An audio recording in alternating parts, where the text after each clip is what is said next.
Hi guys, this is Annette with Annette's Astrology Corner, and I just wanted to say that I have felt very blessed to have you guys on my channel for a year.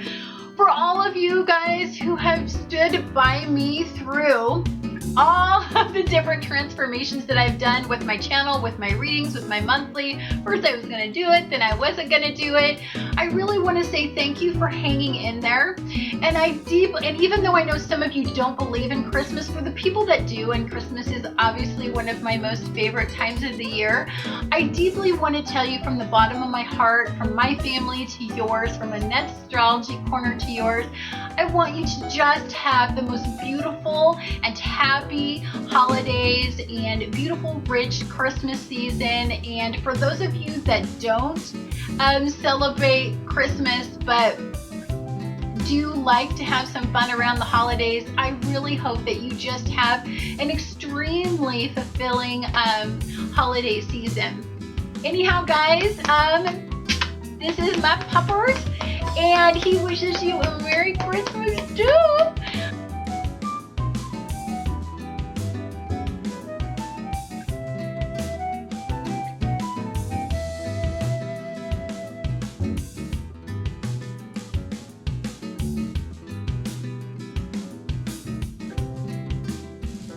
Hi Aries, this is Annette with Annette's Astrology Corner, and this is your December forecast. And I'm doing these forecasts a little bit different, trying out something to see if I like this format. This year has been nothing but a year of testing things out and seeing what I like and what I don't like. So for you, this entire month is going to be centered around your 7th house, and that is because your ruler, Mars, is going to be in Libra in the 7th house. So as your ruler is sitting in this house, one of the things that you're going to start to deliberate is the partners that you're choosing in your life to partner with. And when I'm saying that this could be partnerships at work. It could be alliances that you're forming as far as a work-based endeavor.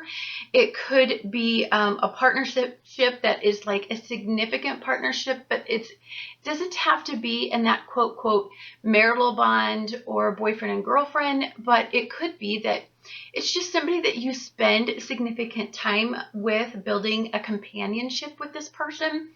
Whatever your dynamic is, you are going to be spending a lot of time figuring out how that is fitting into your life.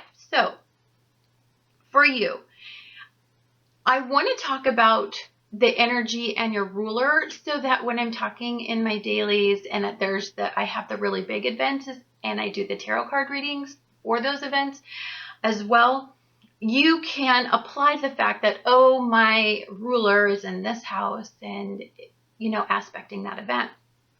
So for you, there's going to be two obvious differences in energy for your particular sign.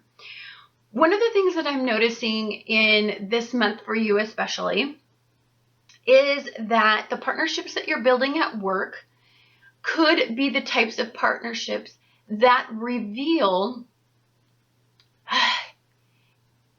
deficiencies, or put a mirror in your face and make you see things that you need to see, somewhat karmic.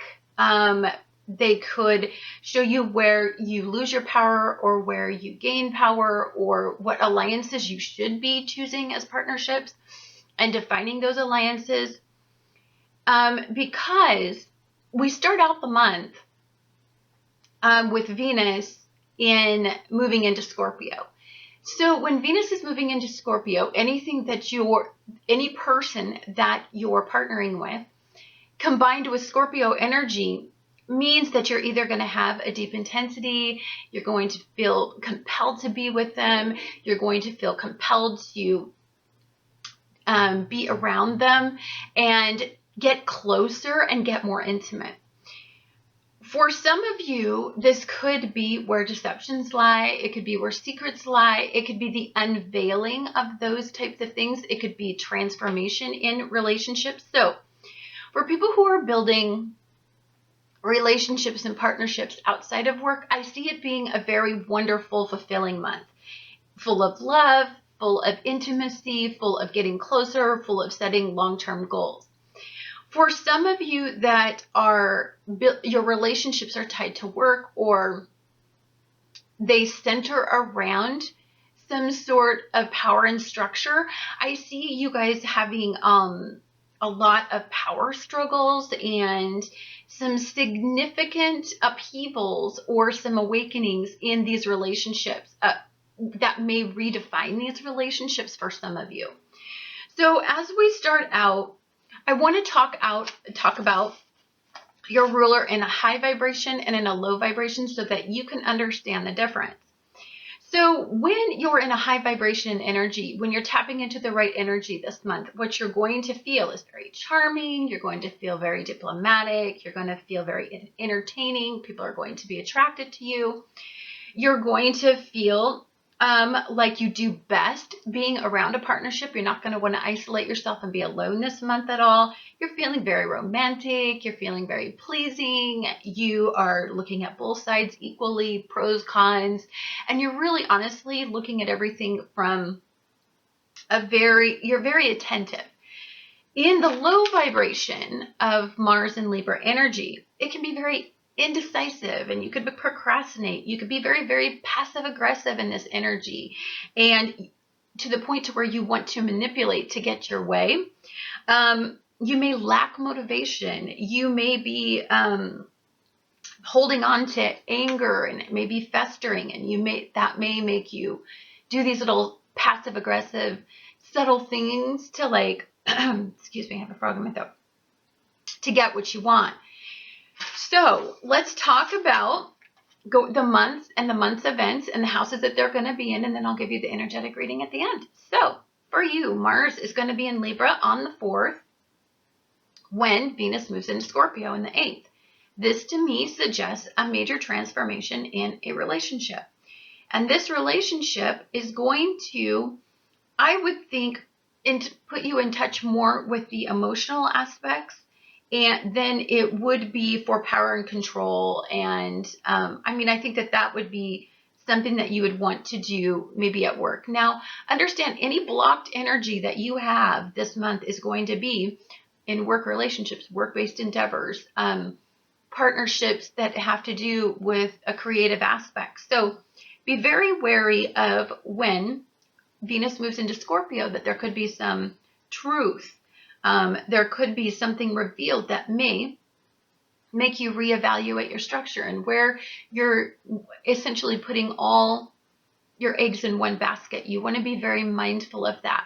Now, anytime that an enemy is revealed, know that we get time to assess it. So you're going to be very secretive in this energy. You're going to be very, you're going to see people for what they are, not for what they appear to be. Scorpio energy is very defining. You have a very discernitive eye in this energy. So just know that if you have a gut reaction about something going down, probably, especially at work, it's probably going to be true.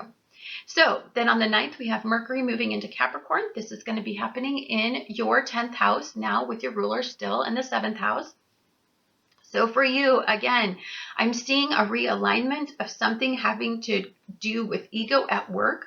I think what this is going to do is make you reassess as information comes in, especially when Mercury moves into Capricorn. This is about compartmentalizing the information that's coming in.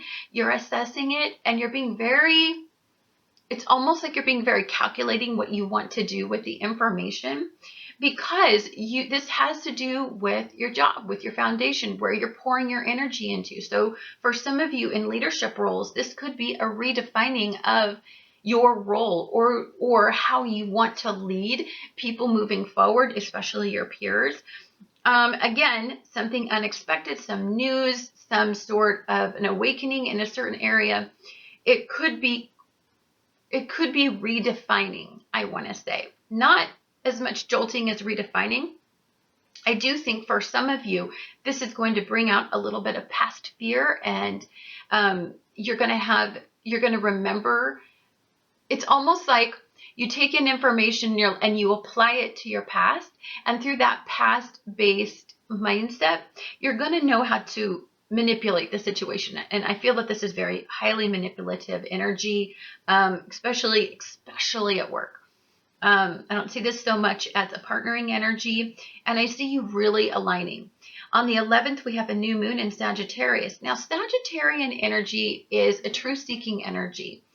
So if something is going on at work, you may have this unusual clarity in thought about how to deal with your situation, how to manipulate the situation, how to move forward, how to take action. You are going to be very confident about moving forward. This will help redefine the situation and open up that situation to opportunity or possible, it may make you want to walk away and completely dissolve the situation because you think you deserve more. Again, I want to say that this has to do to me with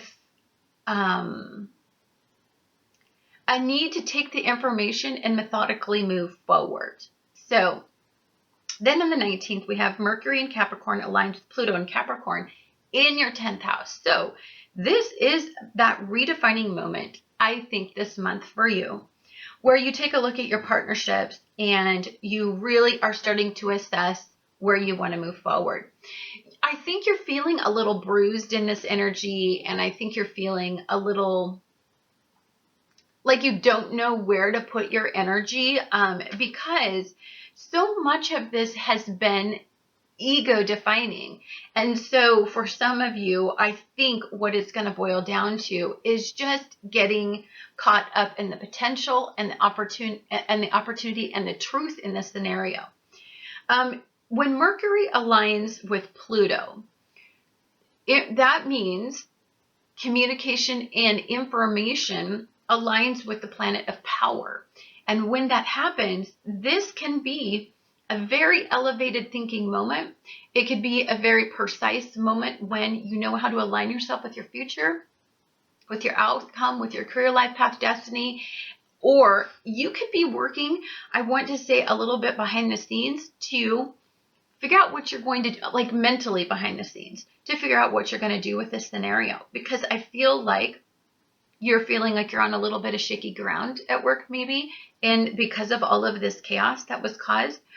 And so what you're going to feel is that as you move forward with this information, I think rely 100% on your gut and your intuition, because you are working in alignment with the 8th house, and the 8th house is transformation. And with Venus being in Scorpio, to me, this suggests that wherever you're putting your heart, your passion, your creativity, you're really going to have very good instincts and very good intuition. Now then, on the 21st, we have the sun moves into Capricorn. For you, this means that your ruler is going to be still sitting in the 7th house. The sun moving into Capricorn is still in your 10th house. So work situations, I think, for me, I see as being, I think you just want to go kick some ass. I'm feeling like you're very combative on this day. It feels to me like you're goal-oriented. You're not going to let this slide. You're going to move forward. I want you to be very mindful of how you come off in this energy. You don't want to give anything away in this energy. You don't want to. You're a very, very transparent person when you're upset, but I want to say put on more of the Scorpio mask and hide the fact that there's some transformation, but you need to make sure that you have everything aligned before you do that. Like, you want to make sure that you know that you can handle anything that comes up. You're going to be very decisive. Your thinking is going to be very acute.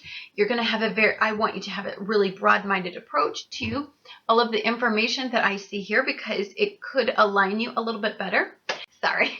And then on the 24th, we do have Venus in Scorpio in the 8th house, in a lovely aspect. putting a lot of positive energy in there when it comes to your heart and your soul.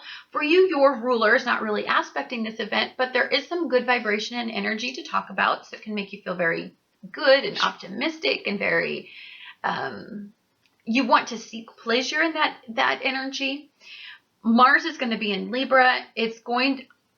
I would like you to get out of your head about what's going on at work and in power and in control of your situation and in your goals, and really start to align yourself with being adaptable, having peace with what comes, knowing that everything happens for a reason, and that there's an unveiling. This is, as information comes in, you need to be more adaptable and don't be so fixed, because I think if you get fixed, you're going to have a really hardcore,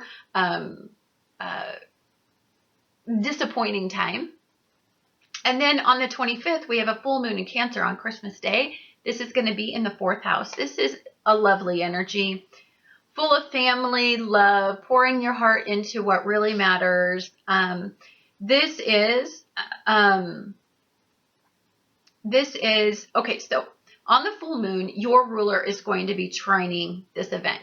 The 7th house is going to be combined with the 4th house. So this is love, partnership. This is family. This is a beautiful, I think you're going to have a beautiful, beautiful Christmas, for those of you that believe in Christmas, because it's just all about the good stuff. It's all about warmth and partnering, and it's all about feeling close to loved ones, and it's just very nurturing. You feel very full in this energy. Again, if you're aligning yourself with work and you're aligning yourself with trying to control the situation at work, you're going to bring down the vibration in this full moon.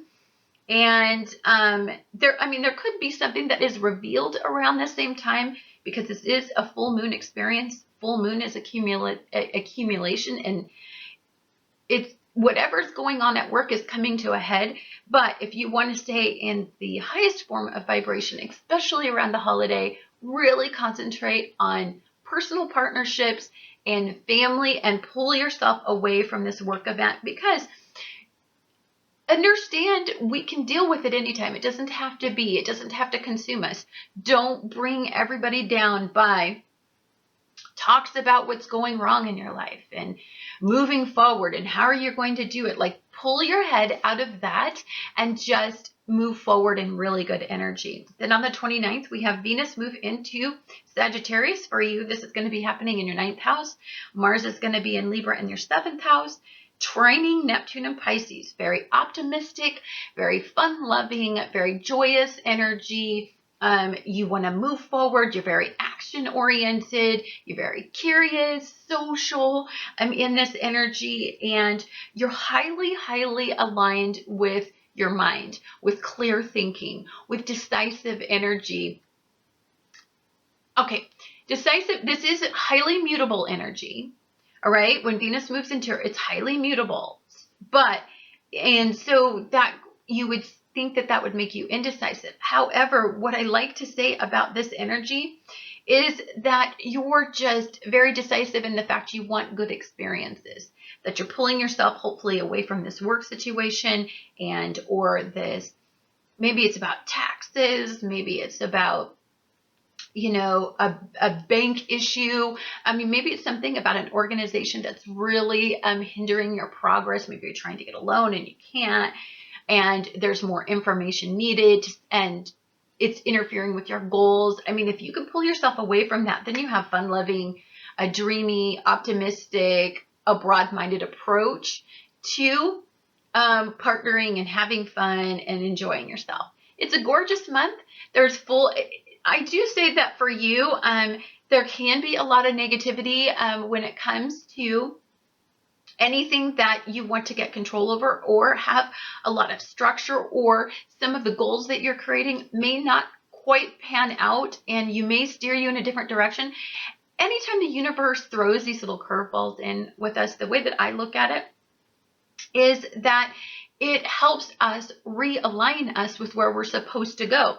Remember that Mars in Libra in the 7th house is here this entire month for a reason. So weigh the pros and cons, be somewhat, I would say, being manipulative can be at an advantage if you don't know what to do and you just want to not give your cards away and you don't want to be as forward with people as you should before you know what you're doing with the situation. Anyhow, guys, thank you so much for watching Annette's Astrology Corner, and I look forward to talking to you guys again next month.